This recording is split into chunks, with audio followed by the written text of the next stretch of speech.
এখানে উপস্থিত আছেন এই এলাকা থেকে নির্বাচিত জনপ্রিয় সংসদ বাংলাদেশের রাজনীতির একটি উজ্জ্বল নাম, জাতীয় সমাজতান্ত্রিক দলের সংগ্রামী সাধারণ সম্পাদক শিরিন আক্তার, দলের প্রিয় নেতৃবৃন্দ দিলীপ বড়ুয়া, জনাব আনিসুর রহমান মল্লিক, ডক্টর সাহাদ হোসেন সহ ফেনী জেলা আওয়ামী লীগ, উপজেলা আওয়ামী লীগ, বিভিন্ন আমি শিরিন আক্তারকে ধন্যবাদ জানাই, আমাদের জেলা আওয়ামী লীগ সভাপতিকে ধন্যবাদ জানাই।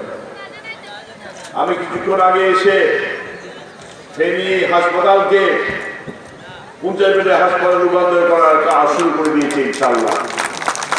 প্রায় 17 কোটি টাকা খরচ করে এই হাসপাতালের কাজ শুরু হতে যাচ্ছে।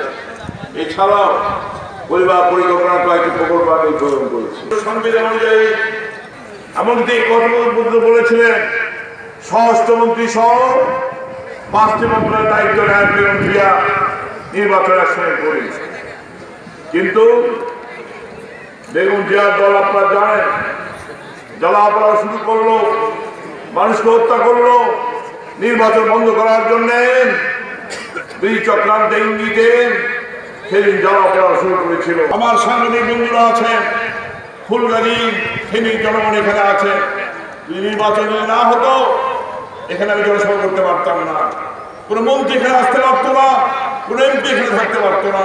এখানে আজকে মার্শাল থাকতো, সামরিক শাসন থাকতো। নির্বাচন বিকল্প হলো নির্বাচন যদি না হয় মার্শাল দেশে চলে।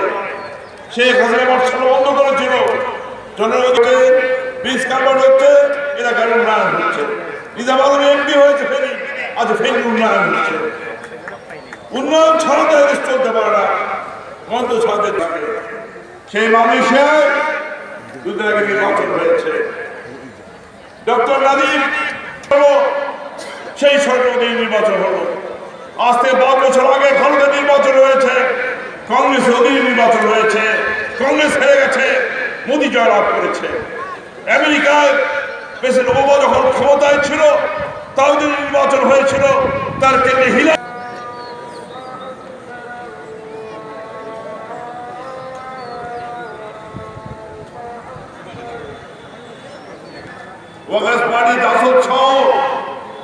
তারা জীবনের ঝুঁকি নিয়ে শেখ হাসিনার পাশে দাঁড়ালেন, নির্বাচনে অংশগ্রহণ করলেন। বিরোধের সময় সংবিধান রক্ষা করার জন্য, মার্শাল প্রতিরোধ করার জন্য, বেগম জিয়া চক্রকে বন্ধ করার জন্য এই দলগুলো এগিয়ে আসলো। 14 দল সবসময় শেখ হাসিনার নেতৃত্বে